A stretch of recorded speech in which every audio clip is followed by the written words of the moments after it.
Thank you for joining me for the second episode of the Middle Aged Muchacho podcast. In this episode, I interview a drummer that I interviewed about 20 years ago, back when I worked for Drum Magazine.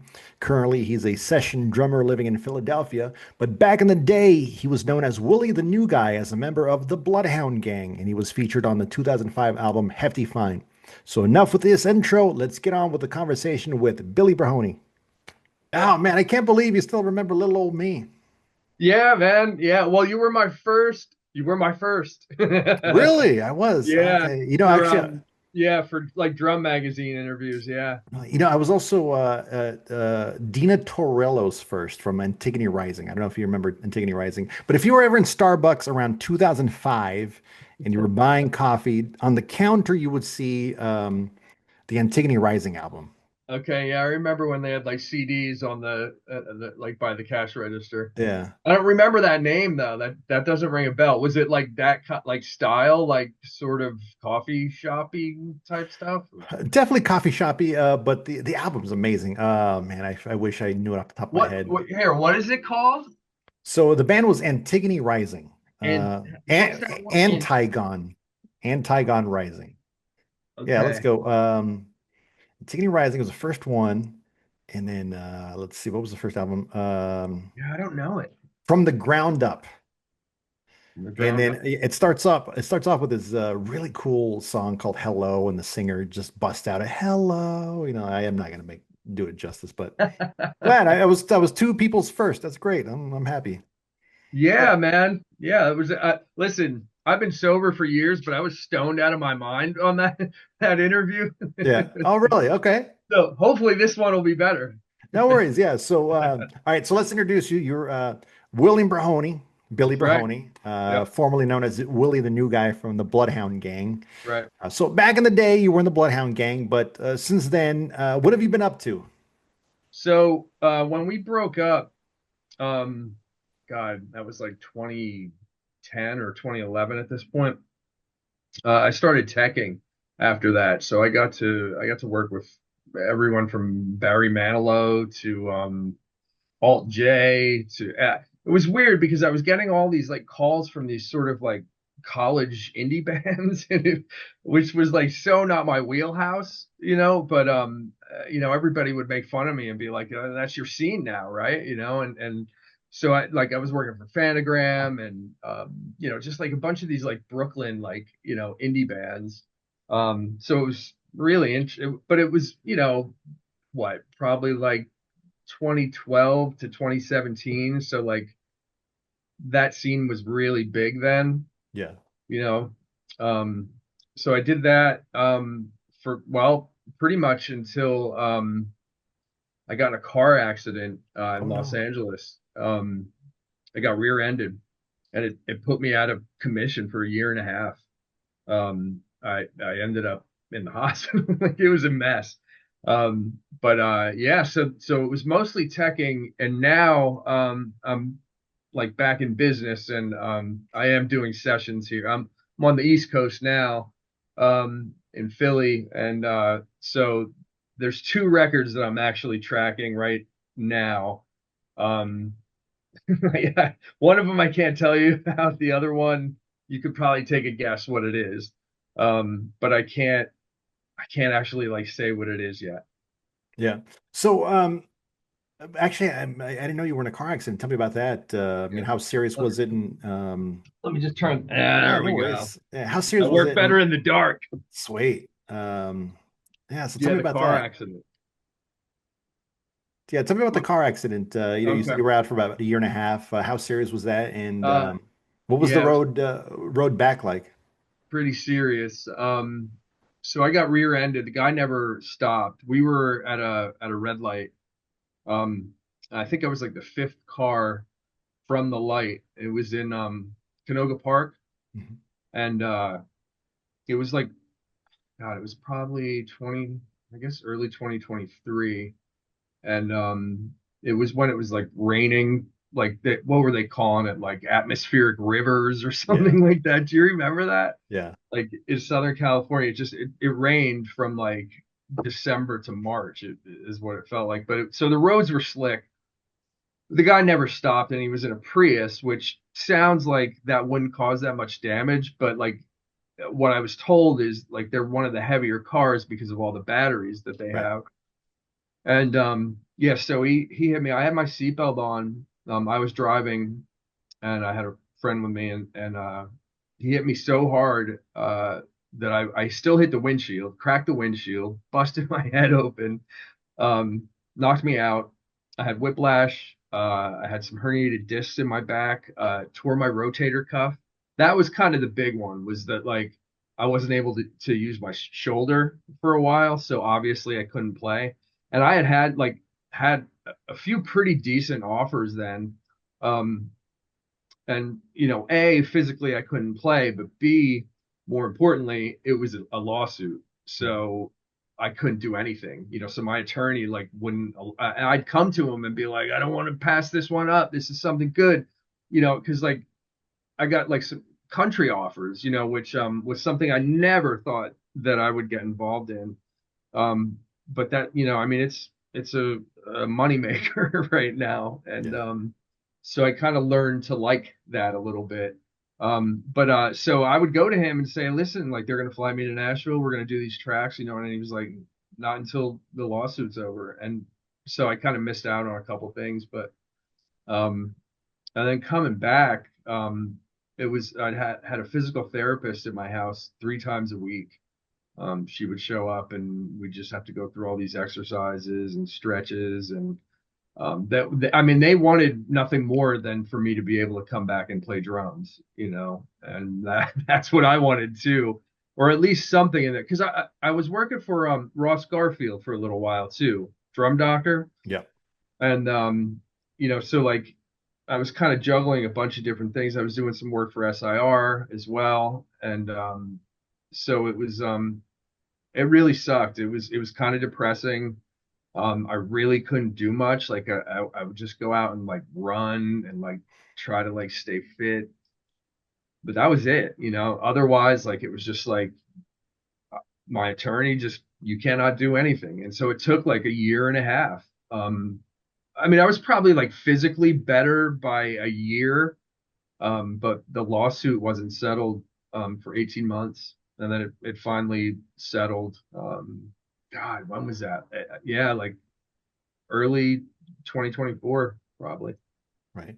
So I don't know anything about the law, but so what's the reason that you couldn't perform is because So the insurance company, most of it is for the attorney protecting himself, right? Because he gets 33%. So that's his job, though. And so the insurance company, if they would see any images of me performing or, flying to here or there or in a studio, they would just pull out. The lawsuit would just fall apart and we'd get nothing. right, You they know would say, "Oh, well, he's well enough to perform," so okay, exactly. yeah. Yeah, So that was 2024. How are you feeling now? I'm good now. Yeah, I'm good. Like better than ever. I'm feeling. I don't really feel anything. Once in a while, like it was my left shoulder. So once in a while, and depending on like the weather, which I know sounds really weird, if it's like high humidity or something, or it's gonna rain, I can tell, like I can feel it in my shoulder, and and so I have some like bad days, but not much. I mean, I had a trainer that was helping me, like I had to do like 5 pounds just up, really slow, like low weight, and do like 100 reps or something, and it finally like it's strong, except Yeah, for those rainy, humid days. yeah. So you mentioned that you're sober now. Yeah, Do you think it would have been much difficult to deal with this, if you weren't sober? yeah, I think so. And you know, they, I mean, nobody likes pain, right? Yeah. So, they did offer, to give me like opioid painkillers and things like that. And initially, like I had such acute pain that I had to really think about it. But I'm glad I didn't. And you know, I don't know what would have happened if I probably would have been fine.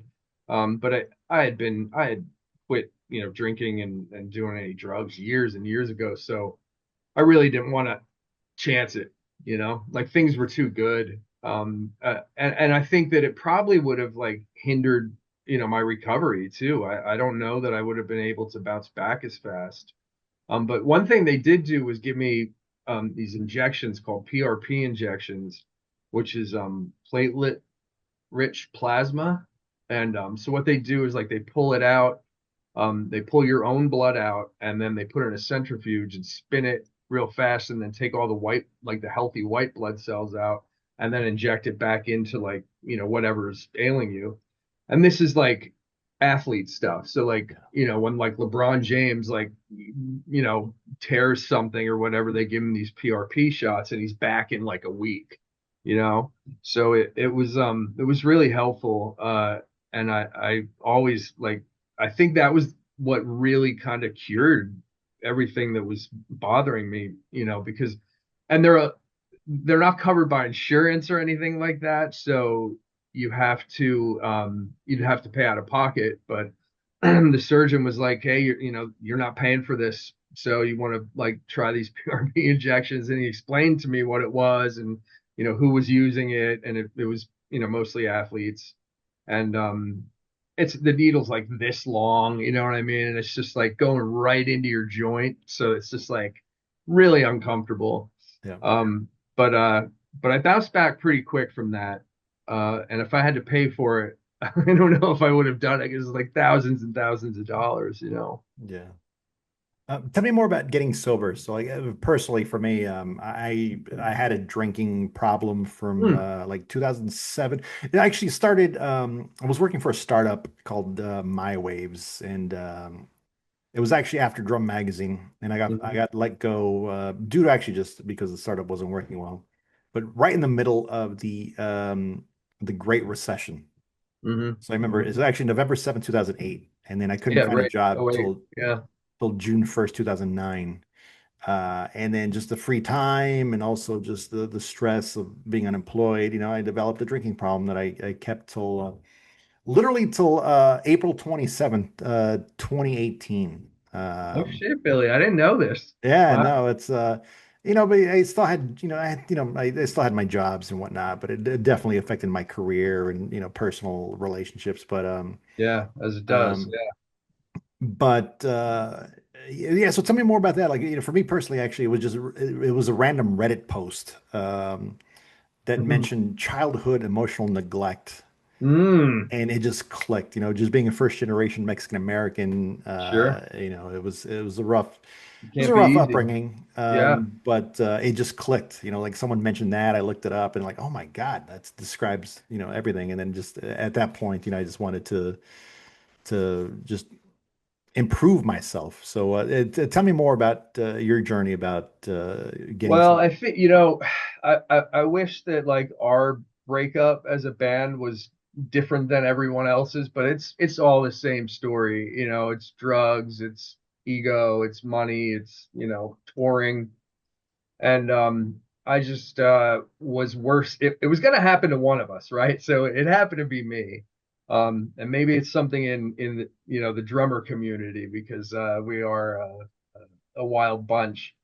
But yeah, so when the band broke up, I mean, it was, like you said, I mean, there was downtime. I had to find something else to do. I ended up moving to San Francisco for a little while, which was probably the biggest mistake I made.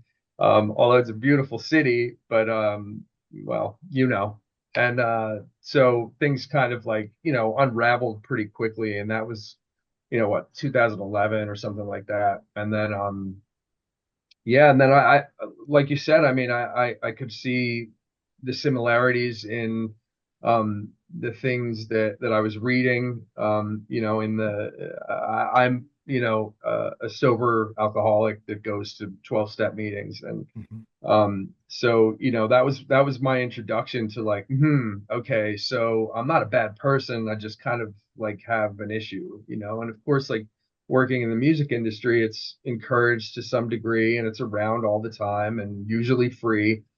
And so it was just easy, and because it seemed like maybe it wasn't encouraged, but in my head, it seemed like it was. And it was that's what I wanted to do my whole life. You know what I mean? Like this is I started playing drums when I was 5, and I was like, I know that this is what I want, and I know that this is what you get. These are all the perks that you get, and then it just eventually took over, and I couldn't live without it anymore, and it didn't even really matter what it was. It could have been a drink or, smoking a joint or worse. And it just started to become a real obstacle in my life. And I ended up going, into a program, and I've been sober ever since. Great. That's So awesome. it's coming up on like 6 years now. 6 years. That's awesome. Yeah, Yeah, yeah. Thank you. congratulations. Yeah. Thank you. Thanks, Like, Billy. You yeah. too, Well, then. thank you. You're Yeah. still, yeah. Like I don't think I would have made it through the pandemic if I had continued my drinking ways because Whew, with that much free time, forget it. Like that's a rough one. I I would know. I not mean, have I made knew it. people that were getting like vodka like DoorDash to their house. You know what I mean? And I was like, ooh boy, that I Yeah, don't it's think like we you can have get to stay through that. home. Like, oh, okay, Yeah, I would have just ordered Captain Morgan right. by the drum. Yeah. Yeah, Well, there was nothing else to do. exactly. you know. Yeah, But I wouldn't trade it for the world now. I mean, the way that I feel, the way that I you know, I'm just clearer. I'm more focused. I'm just a better person to be around.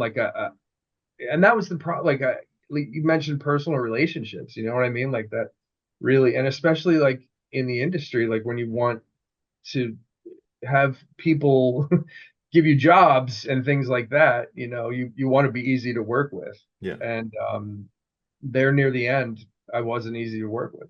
yeah. Did you know that there's a 6 in the morning? Yeah, Uh, that's one thing I that learned was my after that was my bedtime. Is that what you're talking? But I'm saying like nowadays, like wow, there's a 6 in the morning. Right. Like wow, yeah, And it's great to be up and productive at that time. You know what I mean? yeah, Because like I feel like I get a jump on the day now. And I'm not always up at 6 a.m. It might be 7, but it's definitely like earlier than it's ever been.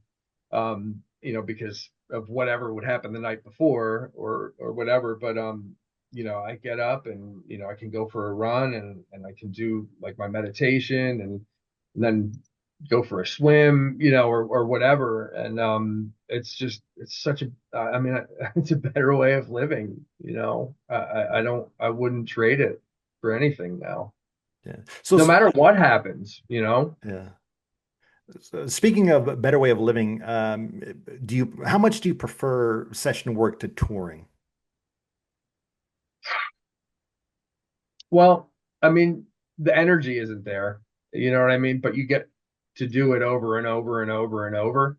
So like there's that part of it, but I mean it's touring is a grind. Everybody knows that. Um, but I definitely like to perform in front of people. I like to get that energy and that feedback, and I like to be able to witness people enjoying what we're doing. And you don't really get that in the studio. You get to tinker around and do like all kinds of shit that you wouldn't do normally, or you wouldn't have time to do, with percussion and different layers of things. But so it's like six of one, half dozen of the other. It's kind of like they both have good and bad qualities. I if if we could just do like a show a week or something, like that would just like, you know what I mean? That would satisfy that craving. But now like it is more just session, and especially like as you get older and like that's an excuse, but I don't want to tour as much as we did. Yeah. Like we were just burnt out. And then I, went into teching and it was the same. In fact, it was almost more difficult because the days are longer. You're first in and last out basically. And in a band, you're working, you might have to do some interviews or some press during the day or something, but you're only really working like 90 minutes a day tops. Yeah. Tell me about teching. Did you ever sometimes feel like, yeah, I could totally play drums better than this guy? Well, of course. Yeah, And I won't say because I love everyone that I worked for, and they were always very good to me, and I was good to them.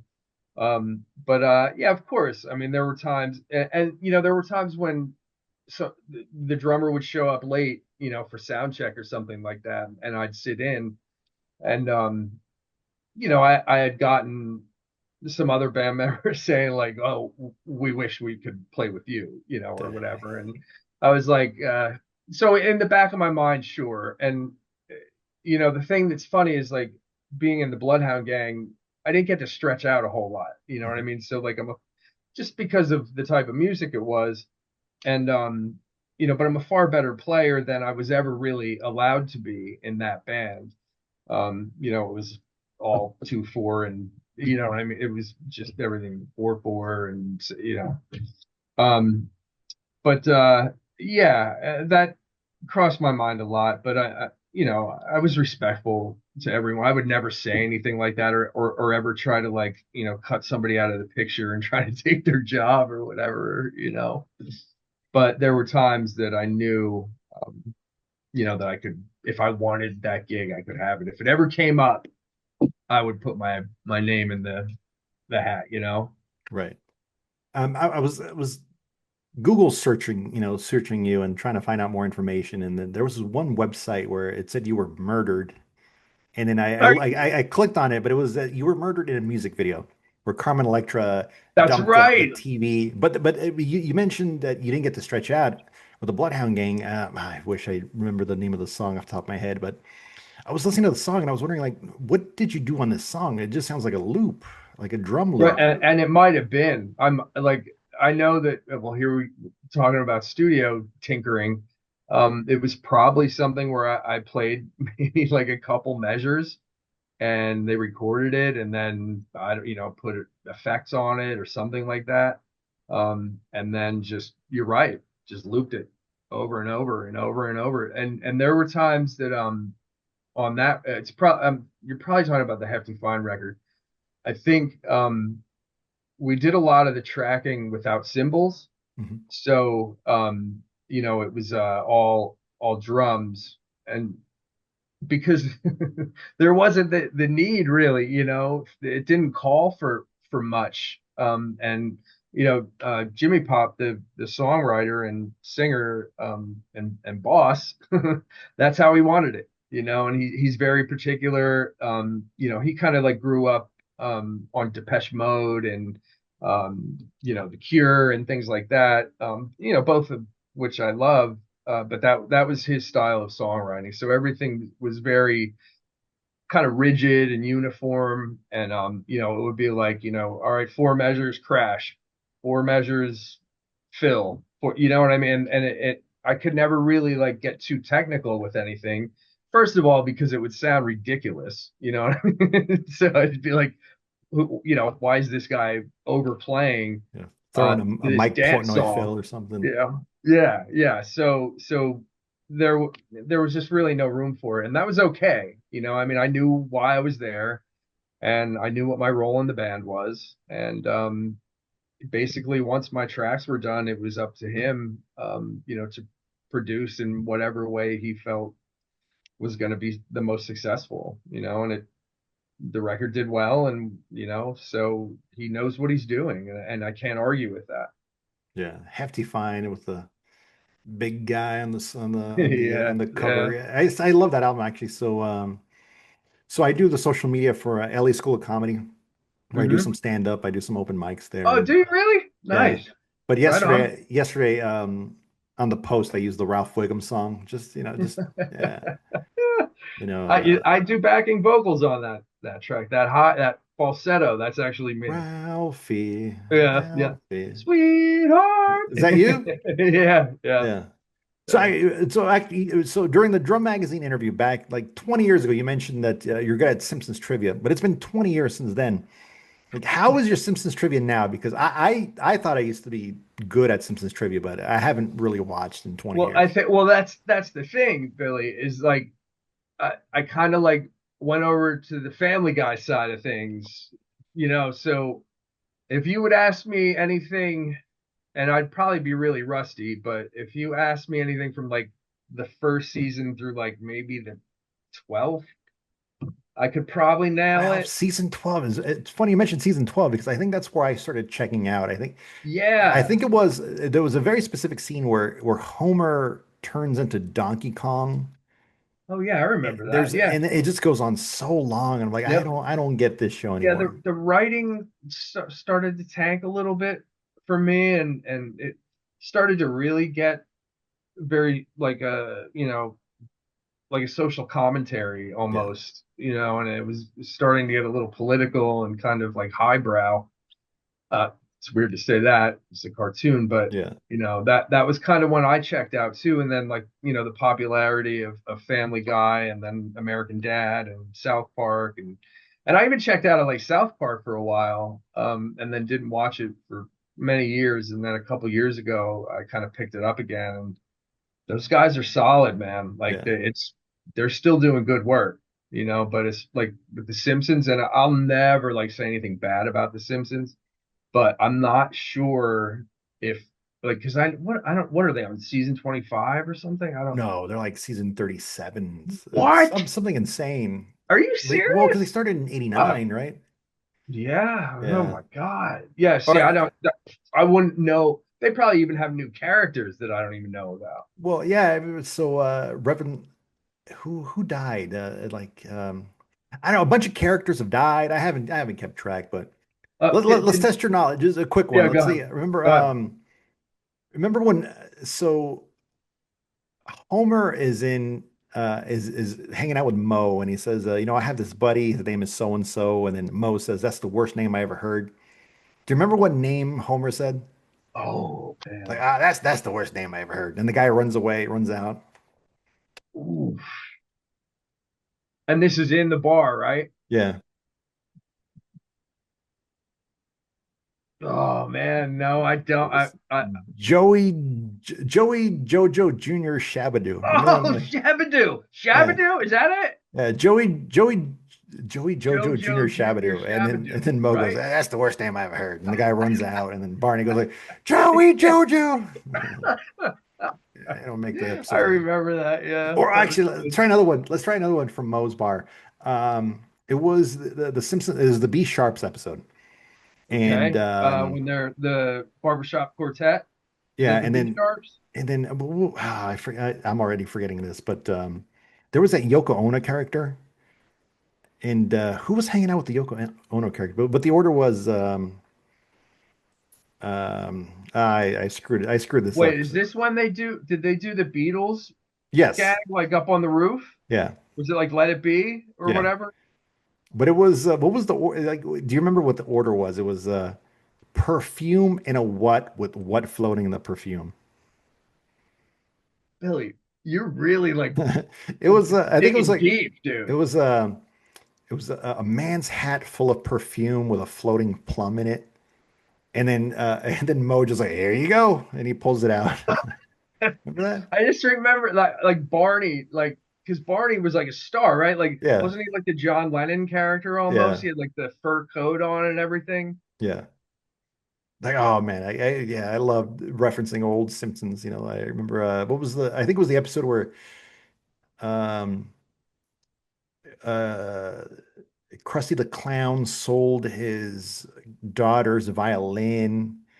I might be conflating two different episodes, but then you remember Homer's being shot at, and he's like, "Oh, I said I was sorry," and then they stop shooting at him, like, "Sorry, you're such jerks," and then they start shooting at him. And the very end of the episode is like, "Oh, that one went in," but I I love it. think one of my the best the one I remember was when the Germans came in and bought the power plant. You Yeah, remember that one? isn't that? Yeah, I think Homer he was supposed to do like a test. He did a test in a van outside, and he like melted down the van or Yeah. something. Yeah, Yeah. yeah. Oh man, I gotta go back and Oh watch my, some more Simpsons. Billy, it's been like I mean I haven't watched it in 20 years. Got to be maybe not 20 All right, years. here's an easy one. Who shot Mr. Burns? Was it Jasper? That was Maggie.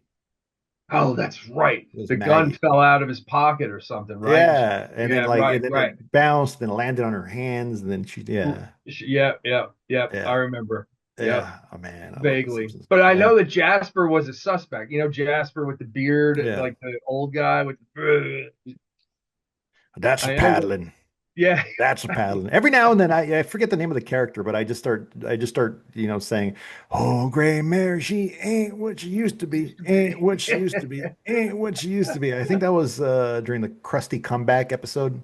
yeah, yeah. Krusty, anyways, yeah. I So wonder what it would be like to watch that again. Like I just don't like and what happened? Like because I know I'm not the only one. I mean, you and I yeah, specifically, checked out. And I know like my other, other people that were like diehards checked out too. yeah, And I mean we even, wrote a song about Ralph Wiggum 15 years ago and none of us watch The Simpsons anymore. yeah. Yeah, I And it love that sucks to Ralph. say that, but Love that Ralph Wilson song. I'm going to Africa. Da, da, da. yeah, it was Even at, all things he said. I mean, yeah. because Ralph was gold. I mean, But anytime it's he not made all a cameo, Ralphie because some of it is the Chief chief, Wiggum. It's like Ralphie, right, get off the stage. right, get off the Ralphie, stage, Ralphie, sweetheart. Yeah, yep, sweetheart, get off the yep. stage. Yeah. So tell me more about that album. It was Hefty Fine. You mentioned that the recording wasn't maybe as fun as it was, but tell me about the tour. I was reading about. So I was reading. I found this out later after after I interviewed you. Actually, I found this out like just this last week that you guys got in trouble for doing golden showers on tour at Yeah. Pink Are Pop we and some other festivals. we really gonna do this, Billy? Why? I mean, no, well, listen, I mean, there was a lot of debauchery on that tour specifically, and I think that like because there we had taken so long between records, first of all, that by the time we got like back on the road, we were like kids again. You know Yeah, what I mean? It was like this whole like, oh shit, I forgot we could like do whatever we want. And so we did. And sometimes that wasn't for the betterment of the band, but I think the one incident you're talking about was actually in Anaheim. Does that sound right? Or was it it overseas? was overseas. Oh, it was I got it. overseas. I got it right off your Wikipedia article. Yeah, I mean, because I know that there was some water sports in Anaheim as Uh-oh. well, and they wouldn't let us in, like, because we were playing House of Blues. We ended up, you know, being allowed to play, but they stopped us at the gate. And when because House of Blues is in Anaheim is like on the Disney property, and Yeah. so they didn't like what we were doing, and I know that there what you're talking about was also happening there. But I know that Europe is a lot more liberal when it comes to you know things like that, and so you can kind of get away with a lot more of it over there. I'm not bragging about that or anything, No. but I know that a lot of things like that took place, especially on that tour. Yeah. Yeah, things were kind of out of control for a while. Speaking of debauchery, like I didn't watch the show when I interviewed you back in the day, but sometimes I think I have a like a refined sense of humor, but I don't. Were you in the episode of a Scavenger Hunt in Viva La Bam? Yeah, So yeah, you were in that? Oh man, yeah. that episode cracks me up because I think it was Jimmy Pop was he ate a bunch of eggs. I Hmm. think part of it was he ate a bunch of eggs, and then there was a counter on the screen, and it went up. They ate a Hmm. bunch of eggs. They ate one too many eggs, and they came back out, and Yes. the counter counted down. That cracks me up Yep. every time. And then he did the whole rest of the episode basically covered in vomit. Yeah. And that night, and I don't know if this is on the episode, but our bass player Jared, he was Well, speaking he's the reason your album was titled Hefty Fine, right? right because of what happened. and so he urinated off of a parking structure, like one of the like top, levels of an outdoor parking structure. And they arrested him like on the spot, and then, he got out right away. They just held him for a little bit, but then, quote unquote, he got a hefty fine. Yeah. Hefty fine, yeah. So that, because it was going to be called heavy flow, um, which works on a couple different levels. Yeah. I think the level that we were trying to portray, but it ended up being hefty fine because heavy flow just kind of, it was a little on the nose and a little too dirty, I guess. So we kind of softened it up with the hefty fine thing. Yeah. All right. Well, we don't have to revisit all these, all this debauchery, but I'd like to know more about in this interview. Back in the day, you mentioned you had a Mickey Mouse drum set, and I don't Mm, think I asked you who your favorite drummers were growing up. And yeah, tell me who are your favorite drummers growing up, and also who are your favorite drummers now? Like, for example, I was influenced by all the same names, Neil Peart and John of course, Bonham, of course. but like right now, I'm obsessed with. He just left. Blake Moston of Delta Sleep. I don't know if you ever heard of Delta Sleep. No, no. They're a math rock band from Okay. England. And, oh man, his playing is so clean, so Yeah. clean. What's it called again? Delta Sleep. Okay. Yeah. Yeah, how drumming has changed. You know what I mean? Especially with a lot of these guys that are like, using a lot of triggers in some of these like, deathcore bands and things like that, which I kind of actually can appreciate. Like I'm like kind of a metalhead, since I was a little kid.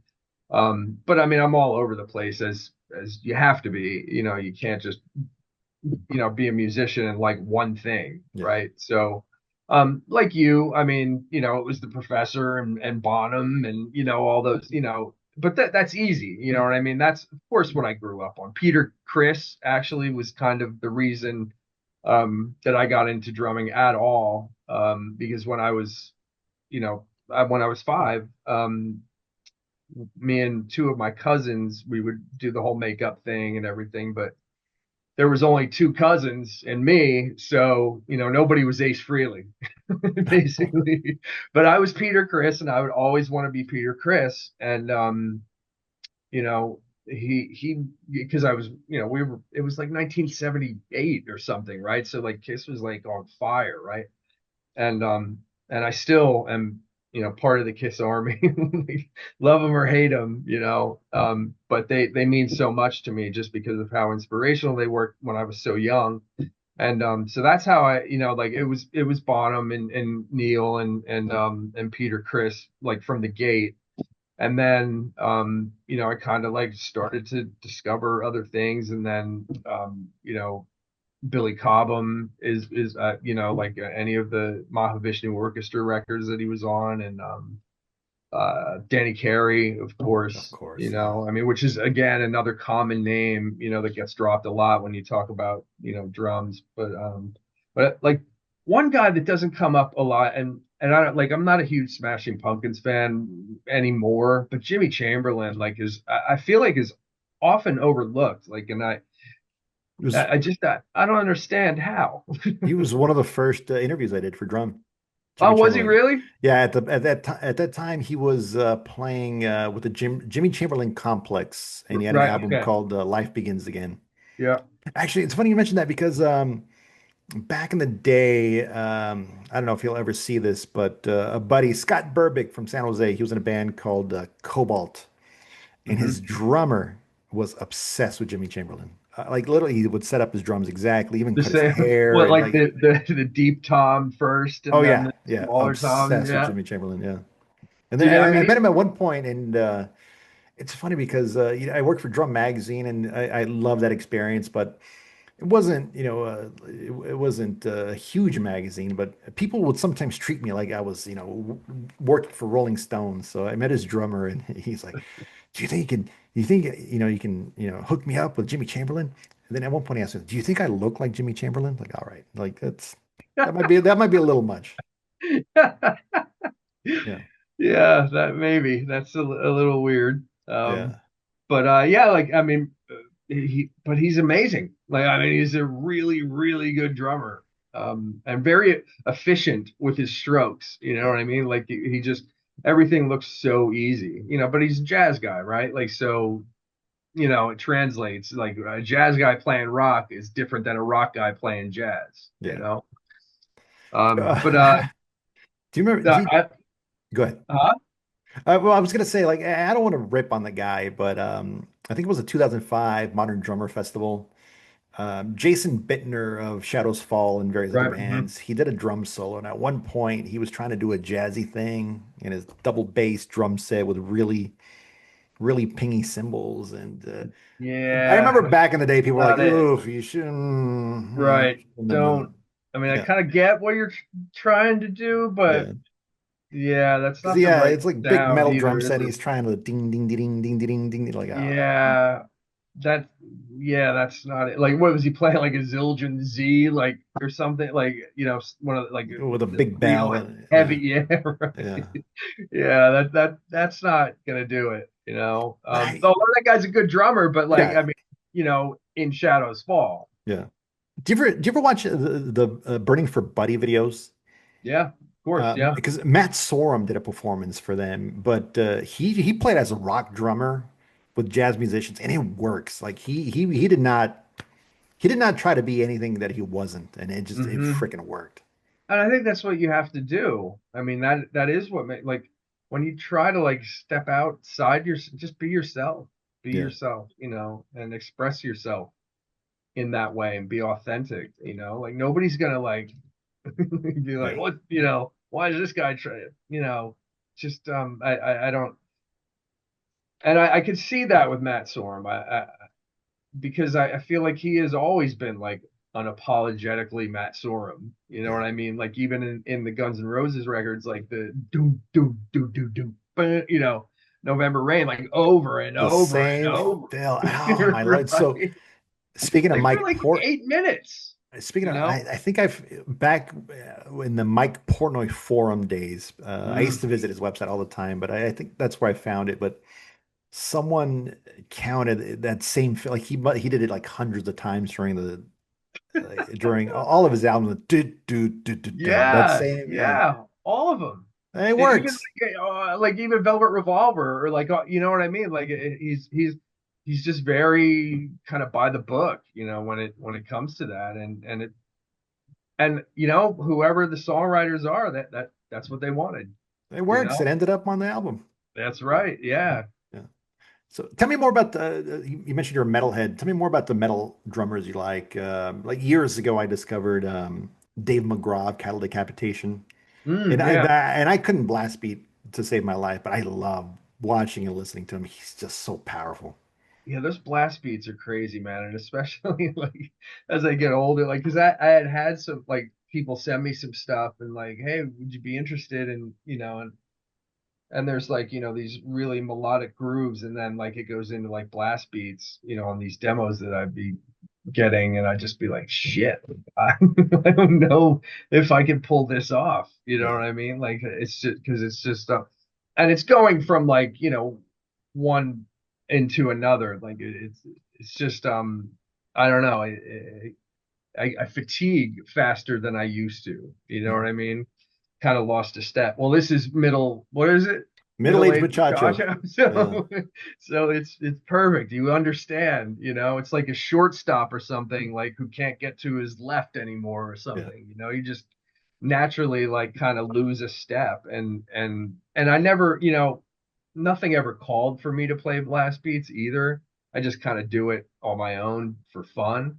But if I had to like do it consistently, and I mean, obviously there's some trigger help with a lot of this now, but some of the like well, how do you, I don't Hawk or whatever Tomas Hawk from yeah, yeah, Meshuggah. Meshuggah. Yeah. Remember Yeah. I for mean, a while there, everyone was trying to play bleed uh-huh. Yeah. with the Oh, feet. man. With those feet? Are you Yeah. kidding me? Like it's just, you know? And again, he's another one of those guys that makes it look really, really easy. Yeah.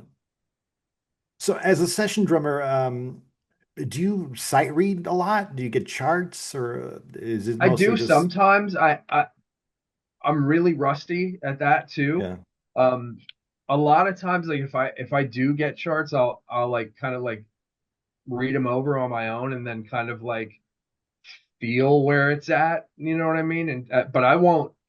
It's been a long time since I've sat behind a kit with charts. yeah, Right there. But I'll take a look at them and I'll kind of know what they're going for, and then you know kind of put my own spin on it if they allow me to. But if they're like, really rigid about it, then I'll do what they ask, but I prefer to like play by feel now, and it's just like it's been so long that, you know, the muscle memory is there, and as long as I kind of know what they're going for, I mean it's like, riding a bike kind of, I guess you could say. yeah. Can you tell me about some of the sessions you work with? So I went on All Music, and I was looking you up, and I really couldn't find much on All Music, trying to find your credits and your discography. So tell me about some of the artists you work with that you can share. So I worked working with some of the guys from Live. Oh yeah, Not Ed though, because there was a yeah. you There's know a a split tiff. there. Yeah, yeah. Then I worked for a couple of these other up and coming artists, mostly like female singer songwriters. Really, there's like this girl named Zoe Noble who's kind of coming up, and it's kind of like this bluesy sort of thing, which is again not really in my wheelhouse. Um, I did some stuff with Fiona Apple. Um, God, who else? Man, boy, I can't think of any more off the top of my head. Yeah. What challenges have you encountered in the Um, studio? Like I don't have much studio experience, but I'm looking shit, back I at should. the one Um, the yeah, one go ahead, Billy. demo the one demo I recorded with my band back in the day. So we rehearsed the opening song at I believe at 112, and then the day of we decided to do it at 110 on the click. And Hmm. then we start, and then I'm on beat, and then everyone else is off beat, and then it threw me off because I thought I was screwing everything up. And then finally, the engineer says like, "No, no, no, your drummer is right. Everyone else is wrong." So it's just that one quick decision to just lower it by 2 beats per minute just screwed everything up. And so, did they not have a click? Like, did the other No, it's players because not it was have a just click? so embedded in their heads that Uh-huh. Okay. yeah, So they weren't even really paying attention to the click at all. no. And then Ah, I'm so obsessed because like I'm the drummer, I need to follow the click, and I'm like, yeah. I got it, and like what is going on here? Like it's falling apart. 4 bars in, it's falling apart every time. What's going on? Yeah, I didn't have much of that in the studio, but like when we were, there were some live shows where, um, either I would come in late or like, because we were like running ADAT back then, right? Like, so Yeah, it was, on tape, and so all the samples were on tape.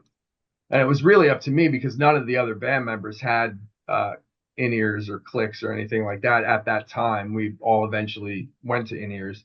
But there were times that, it would just be a total train wreck, and you can't do anything about it because, you're trying to like get back on with the samples, and then you could just tell like it's fighting it. You know what I mean? Like you're kind of like going against it, and we would have to come up with some I don't want to like ruin it for everybody, but like we'd have to come up with some like excuse of like what happened, like it was either technical difficulties or the crowd wasn't like. I remember like one time specifically in London, it was the first song, and we came out, and somehow like I either missed a beat or like the fill was sloppy or something. I can't remember coming into the song, and so we blamed it on the audience, like, you guys aren't loud enough, you're not bringing it or whatever.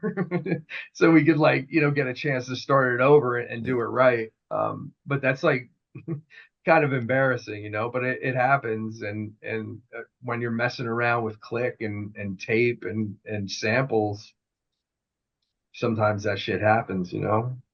What would you say to any drummers who fear the click? Because I constantly practice with a click. Like I don't have the chops really, but the thing that gets me gigs and is my time. Like Is that I you can play have to a click, really good right? time. Yeah, Absolutely.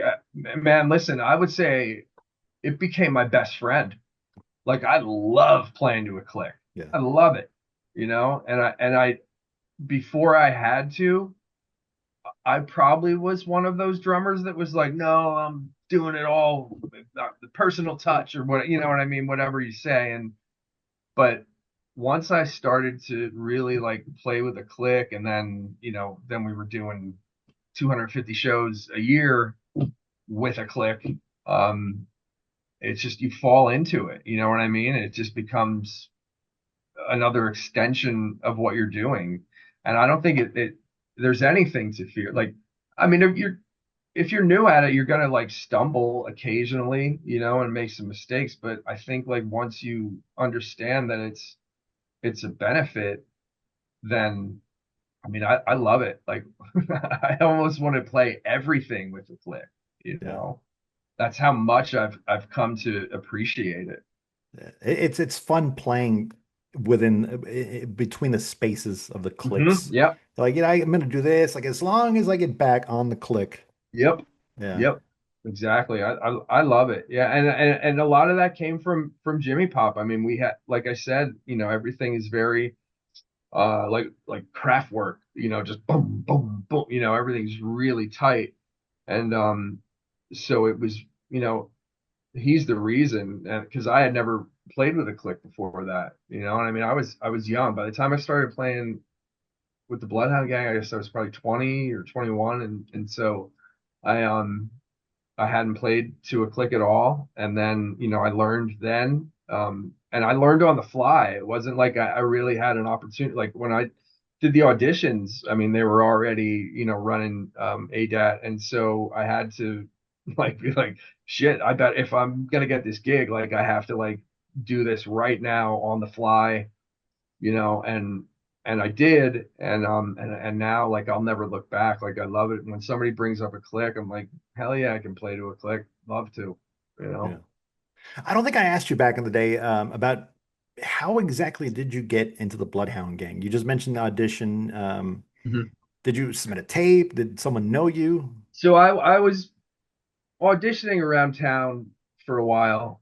This was in LA, and I did have a mutual friend who lived with Lupus, the guitarist, and um and we were at a Deftones show at the Palladium. It was Deftones and Quicksand, and those guys were there, and I met up with everybody, and then their guitar. We were just. I guess my friend must have said, Billy's a drummer, and Lupus, the guitarist, was there, and he was like, "Hey, we're doing auditions.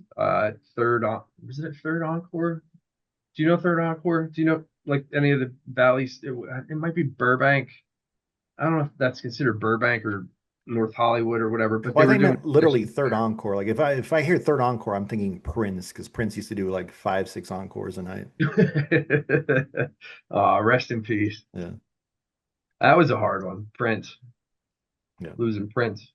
But yeah, so we did the auditions there. So he told me about the auditions, and I went to the audition, and we all are from like the Philadelphia area originally, but none of us knew each other here, and we all met in LA, and so I did the auditions, and it took, I guess it was probably about a week to 10 days or something. And I mean, there was, a line of, I don't know, hundreds of guys, girls, um, trying to get the gig. And then they kept, as any audition, callbacks and callback. And, then you're narrowed down to 10, then you're down to 5 and 3. And eventually, so the reason that, the Simpsons trivia and all those things were so important was because, not only did we have to play songs that I had to, like I said, basically learn on the fly because I wasn't a fan of the band, like and I didn't really know much of the material until a couple days before the audition, and then those guys decided that they needed to see what it would be like to be on the road with me, and if I could fit in and joke around and had the same sense of humor. So they put together this Simpsons trivia night where the three of us that were left had to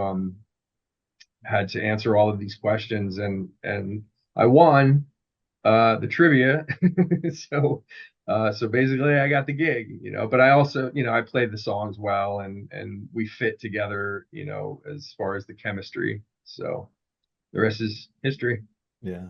And then, so you mentioned a breakup. So how did your time end? With the band. Yeah. Yeah, so we were just so tired of each other, at the end of it.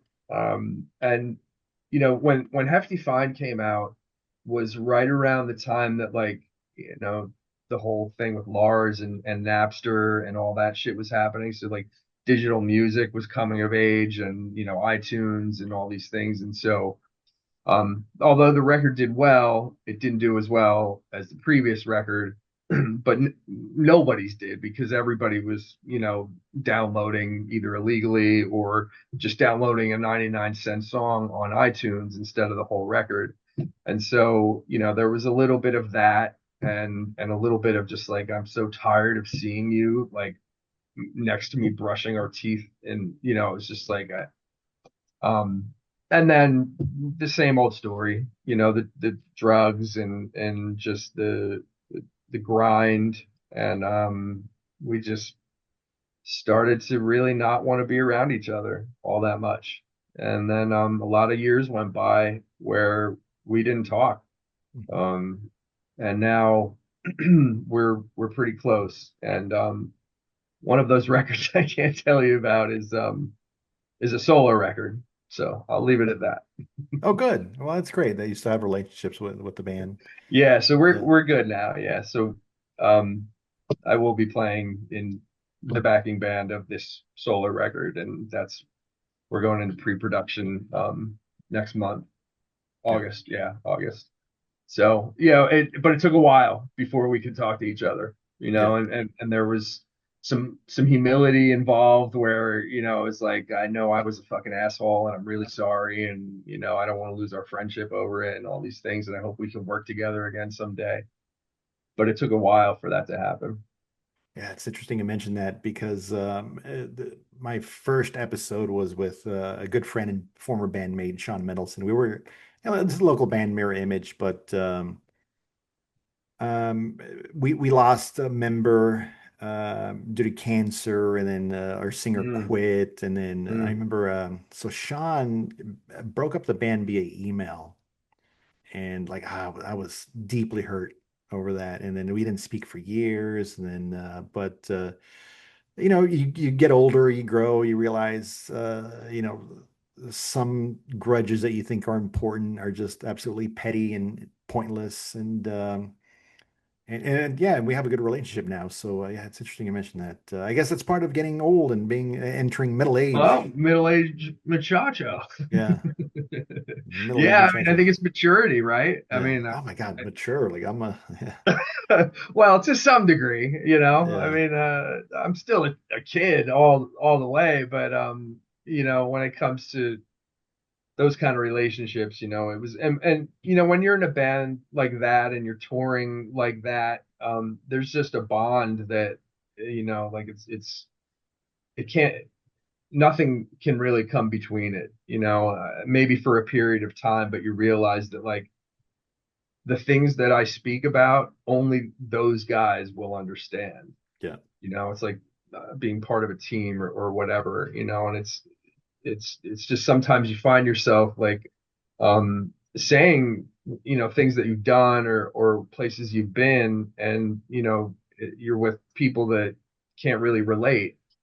So eventually you realize, like, these guys were my brothers, and they know exactly what I mean when I say such and such, and so it you really do feel like a deep connection to people that you've been in a band with. Yeah, it's kind of at any unfortunate. level. Yeah, it's kind of unfortunate. It takes so many years and decades to learn gratitude and I know, appreciate right? things. Yeah.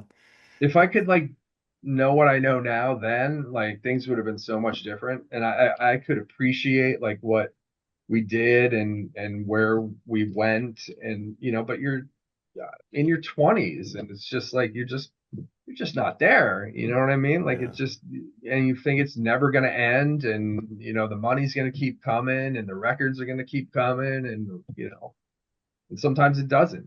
And you have to like kind of, I don't know, put yourself out there again and try to keep it moving. But I'm glad that we're able to you know go out to ball games together now, and Yeah. things like that, just socially.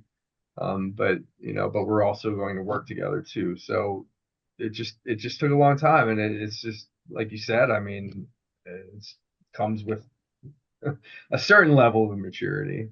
Yeah. Outside of drumming and doing session work, what have you been up to? Tell me more about Billy Brehony, the regular guy. The regular guy. So I like to float around in my pool all day. But no, so I recently left California to come back east, because my folks are getting a little bit older. Yeah. So I wanted to kind of like, and the world's much smaller these days, so there's not, I can do everything from here if I want to. I can record from here, I can fly wherever. It's really easy. But I just wanted to, you know, because they were so patient with me as a drummer. I think I owe them that, to like be here to like, ride it out with them, and I just wanted to be able to be closer. And I think I live like an hour from where my parents live. And they live in the home of Taylor Swift, the Wow. Wyomissing, Pennsylvania. Yeah. So I just, it was important and I kind of wanted to get out of LA. Like it was after the car accident, and I was just like, I need a break. You know what I mean? And I get that way a lot with LA. It's like it's a love hate. I mean, but it's certainly not the same city it used to be. First of all, I'm much older, and things have changed. Yeah. So it's kind of tough city to spend a lot of time in anymore. And the time was right to get out. And that doesn't mean I'm not there, a couple times a year or something, for whatever reason, or maybe I end up back there again. I don't know. But yeah, it was time for me to kind of come back east and just like settle for a little bit. And yeah, like and basically just like kind of like working on this record, and that takes up like most of my time. Otherwise, I like to run. So I usually go out and like do a 5 mile run, a couple times a week. And then yeah, I got a girl here. I got divorced a few years back, and that sucked. Um, and she's still in California, so it was time to go. And Yeah. now I got a great girlfriend and a dog, and we're happy. There's no place like home. I've been in LA for 2 years. I moved down for a day job. And Is that then where you're at now, Billy? I'm in LA. Yeah. Oh, So are you? Okay, yeah, I moved okay. down for a day job, and I've been doing some comedy, and Right, I yeah, love yeah. various aspects of LA and the cool people, but there's no place like home. Like often I just think like I can't wait to move back. I'm from San Jose, California, Uh-huh. the Yep. most boring city in America, and I love it for that. It's a Mm-hmm. great Mm-hmm. place to take a nap. Uh, and like, so, like I just can't. Sometimes I just think like, I just can't wait to move back to San Jose. But at the same time, like I'm just barely getting started in LA. But yeah, you're right. It's quite an adventure. It's quite a task sometimes just trying to exist in LA. Yeah, I mean, the first thing that comes to mind is the traffic, obviously, and you just have to plan your entire day Yeah. around getting somewhere and getting home. You know what I mean? And it's just like, well, I can't go anywhere from 7 a.m. to 10 a.m. because of rush hour. And then I can't go anywhere from 3 p.m. to 7 p.m. because, and it's just like, that's like half your day. Yeah. You know what I mean? So I don't miss that. But I lived in Palm Springs for a couple years, and I'll tell you, like you said, like San Jose being like the most boring city in America, Palm Springs is like kind of the same way. It's like super laid back. There's no traffic. It's mostly like, retired people that are there like only like half the year or something. They're like snowbirds and come down from Canada for a couple months. And I thought it was like the greatest quality of living I had ever had. You knew it was always going to be warm, of course, very warm in the summer, but it was totally different from LA, and it was great because I could drive to LA, we could commute, because the drive wasn't so far. And there's a lot, like Josh Freese lives out there, Matt Sorum lives out in Palm Springs. So it's like it's a great place to kind of like get away from LA, you know. Yeah, a lot of bands came out of Palm Springs, right? I don't know who. Well, I might be mistaken Palm Springs with somebody else. Like, well, Josh Homme, is Oh, it right. he? Okay, so yeah, the desert scene. Yeah, The right. desert Yeah. scene, No, yeah. you're right. Yeah, so yeah, that's Josh went to Palm Desert, uh and then like up in Joshua Tree is kind of like where that whole thing kind of like started. Like that's where Rancho de la Luna, the studio that those guys are recording in, or and what's the I can't think of the name of it. It's killing me. Josh was playing drums in a band with Jesse Hughes. I can't think of the name. It was they were in France when that shooting occurred or whatever. Why can't I think of the name of the band? Is it the band I never learned how to Oh, Eagles pronounce? of Death Oh, Metal. Eagles of Death Metal. Okay, it was in. Right. How do you Yeah. So pronounce like the other one? I don't know how to pronounce it. Caius. Caius. Okay, there we Yeah.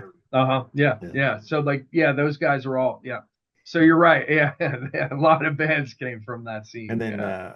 Masters. What was it? Masters of That's a Reality. reality with Chris Yeah, Goss. Yeah. Yeah. yeah, And Ginger Baker, I think, was on that, yeah. right? The song "Ants in the Kitchen."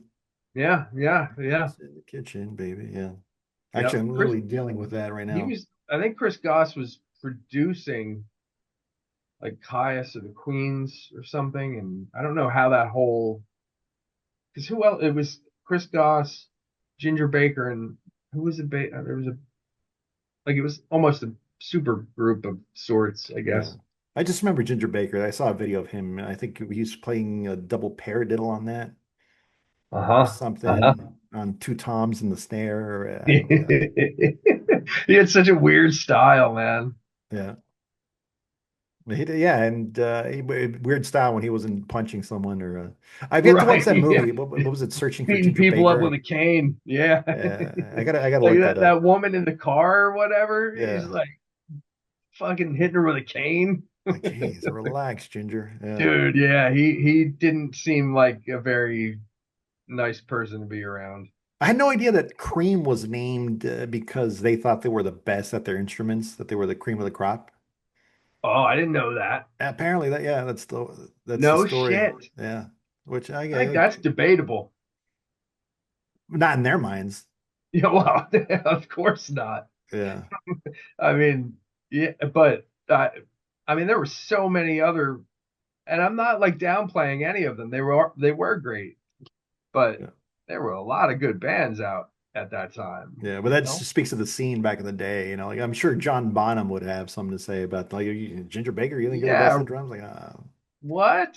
yeah, no Did you way. see Becoming Led Zeppelin? I have not yet. Is that the one on Netflix? Yeah.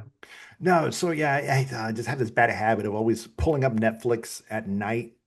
And then because I'm a middle-aged muchacho now, I was like, oh, what is this, like 2 hours? And like, I'm not gonna make it. Yeah. So then I'll end up watching like horrible bosses again because it's like 82 minutes or whatever.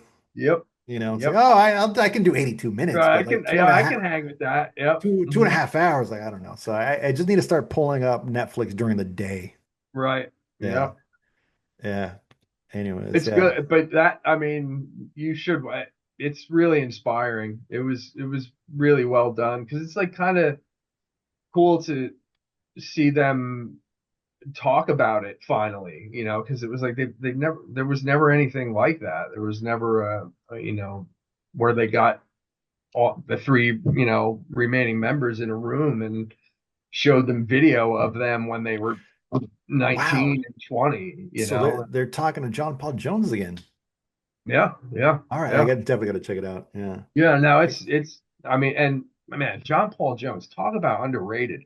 My God, Yeah. that guy was whew, he's a monster, Yeah. I mean, he had to play with Bonham, so of course he's a monster. I mean, you had to match that energy, right? But also like his arrangements and things, like any of the strings that, he was arranging or organ pieces, like we're just like, geez, man, like this guy was like, he never got any of the credit, He but he was did a lot he for that band. was the secret weapon there.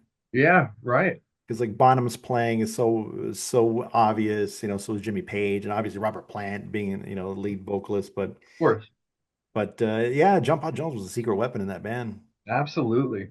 Yeah. Yeah, you really need to watch it, Billy. I mean, it like it gave me chills, like just to hear them talking about how like it came together and how it was gonna fall apart if they didn't, come over to America. So I'm not gonna, I'm sure most of the story, but that's kind of, they're talking about like the first rehearsals and all these, and they're showing the house that they, Jimmy Page like had already been doing a ton of session work at that point.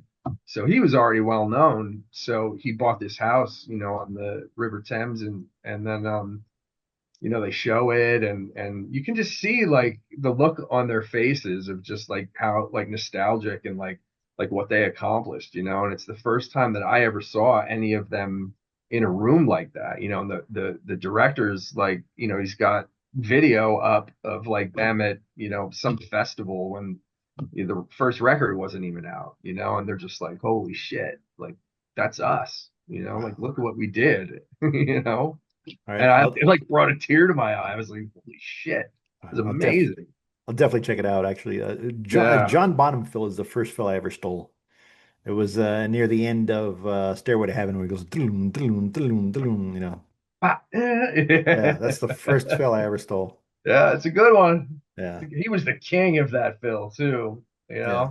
Like he did it so often, but it was just thunderous. Yeah, and every now and then I'll go to a winery and they have a big cellar with like underground and people talk about wine. Like my only thing is like I just want to set up a big Ludwig kit in here. Mm, Like, oh my God, just right. yeah, that'd be just Boom. Yeah, want to play man. one of the Levy breaks. Yeah, yeah. Woof. That'd be amazing with a squeaky Speed King pedal. Right. Yeah, exactly. Yeah, Yep. Yeah. that'd be I great. mean, and I mean, that really essentially is how they recorded it. I mean, it was in a hallway, right? Or something like that, like a stairwell or I think yeah, whatever. it was a stairwell of a house. Yeah. Yeah. So Yeah, yeah, that would make sense. I mean, because that the sound of that is just so boomy. But yeah, I mean, they do an interview with Bonham on there too. So I think it might have been the first time I have ever heard him speak. I mean, it's not, wow. it's just audio of him because he never Yeah, gave interviews. And I really like, I'm not shitting you. Like, I don't think I ever heard him speak. I Like, don't think I've ever heard unless him like speak. Yeah. in